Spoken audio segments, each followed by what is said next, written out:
আমরা অনেক চেষ্টা করে আমরা এখানে ওয়াজ করাই, আমরা কিন্তু আনতে পারি না। আজকে আমরা এই ওলি ইবনে ওলি আমরা উনাকে পেয়ে আমরা আল্লাহ পাক রব্বুল আলামিনের শুকরিয়া আদায় করছি, বলি আলহামদুলিল্লাহ। আমরা মনে করি আমাদের পর্যটক এলাকা ধন্য হয়েছে, ঠিক কি না? আমরা এই ওলিকে প্রতি বছর বারবার আমাদের এলাকায় আমরা চাই কি চাই না?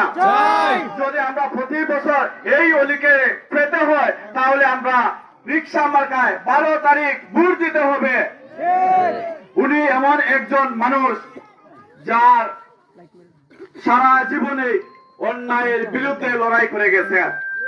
উনি সব সময় জালিমের বিরুদ্ধে মাজলুমের পক্ষে কথা বলে গেছেন। উনি এমন একজন মানুষ যার বিরুদ্ধে কোনো দুর্নীতির কোনো সন্দেহ নাই।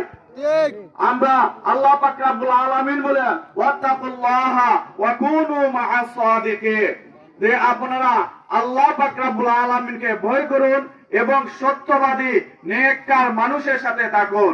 যে আমরা এই যে ভোট নামক একটি আমানত, এই ভোট আমরা কাকে দিব এই বিষয়ে আমরা আল্লাহ পাক রব্বুল আলামিনকে ভয় করতে হবে। এই আমানত তার প্রাপ্য মানুষকে দেই না অন্য মানুষকে দেই এই বিষয়ে ভয় করতে হবে।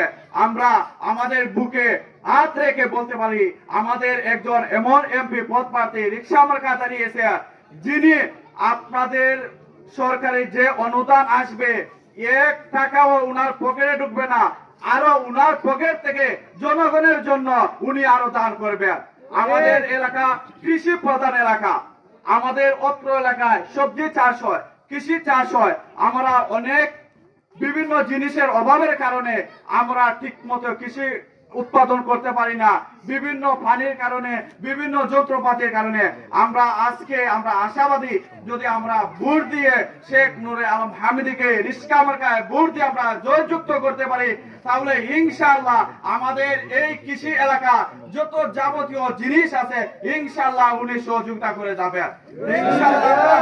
12 তারিখ আপনারা আমরা তো দিবই, আমাদের যারা মা বোন আছে সবকে আমরা বলবো 12 তারিখে আমরা রিক্সা মার্কায় সবে ভোট দিব ইনশাআল্লাহ।